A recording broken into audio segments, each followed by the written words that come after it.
12 million subscribers in 18 months. That is the kind of growth that most creators dream of for a lifetime.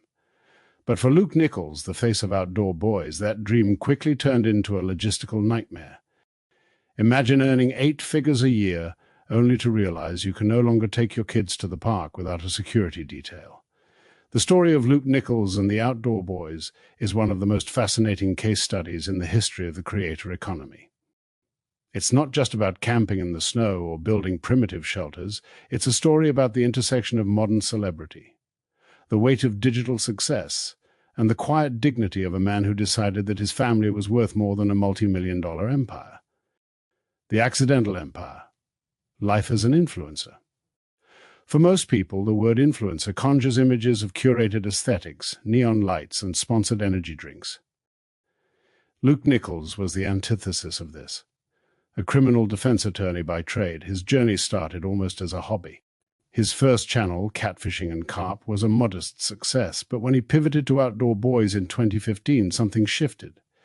The influencer life for Luke wasn't about the red carpet. It was about the 102-hour work week. Behind the seemingly effortless 20-minute videos were days of brutal physical labor, filming in sub-zero temperatures, and hundreds of hours in the editing suite. The Everyman appeal. Luke's magic was his lack of pretension. He wasn't a survivalist in a tactical vest. He was a dad in a hoodie who happened to know how to build a log cabin with a handsaw.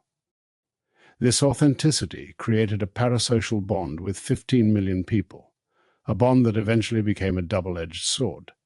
The gold mine, decoding the YouTube earnings. To understand why Luke's departure was so shocking, you have to look at the numbers he walked away from.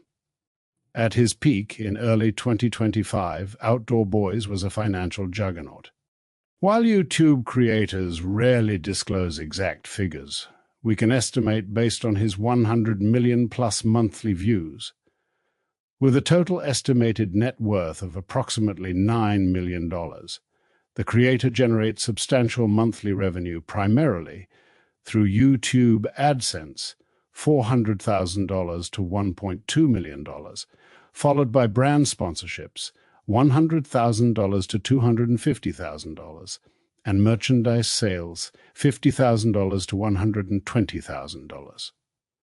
Luke wasn't just doing well, he was earning more in a single month than most successful lawyers earn in 5 years. He didn't leave because he needed more money. He left because he already had freedom money. The motivation, why he did it. Luke's motivation was never fame. He was driven by a philosophy of experiential parenting. He wanted to teach his sons, Tommy, Nate, and Jacob, resilience, the value of silence, and the thrill of the unknown. He stayed on the platform for a decade because it allowed him to merge his 2 greatest loves, his family and the wilderness. YouTube was the engine that funded their adventures, allowing them to travel to places like Japan and the deep Alaskan bush. His motivation was to build a family archive that the world just happened to be watching. The breaking point, why he left. In May 2025, Luke posted a video simply titled, "Goodbye." It wasn't a marketing stunt, it was a surrender. The reasons were deeply human. 1. The death of privacy. The channel's growth was exponential. It gained 12 million subscribers in just 18 months. That level of overnight fame is a trauma to a normal family. Luke mentioned that he could no longer go to a restaurant or his kids' school events without being swarmed. When fans began finding his home and his children's personal lives became public property, the influencer dream became a security nightmare. 2. The weight of the algorithm.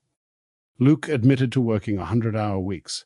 The pressure to maintain a bi-weekly upload schedule while filming in extreme conditions led to physical and mental exhaustion.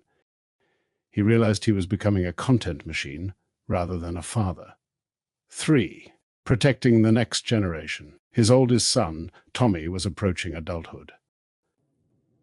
Luke saw the path Tommy was on, launching his own channel, Outdoor Tom, and realized his role needed to shift from star to mentor. He wanted to guide his sons through the digital world without them being overshadowed by his massive celebrity. 4. faith and service. A member of the LDS Mormon Church, Luke expressed a desire to return to a life of quiet service. He famously unretired for a week in December 2025 just to help a fellow creator, Stephen from My Life Outdoors, whose wife was battling cancer. It was a move that defined Luke. He used his platform one last time not for himself, but for a friend in need, a human legacy. Luke Nichols chose to be a dad over being a brand. In an era where creators cling to relevance until they burn out or fade away, Luke walked away at the absolute zenith of his power. He proved that the ultimate outdoor skill isn't building a fire or catching a fish. It's knowing when to pack up the gear, put out the embers, and head home to the people who matter most. The story of the outdoor boys serves as a massive wake-up call for the creator economy. It proves that while the influencer life is paved with gold, it's often bought with the currency of privacy.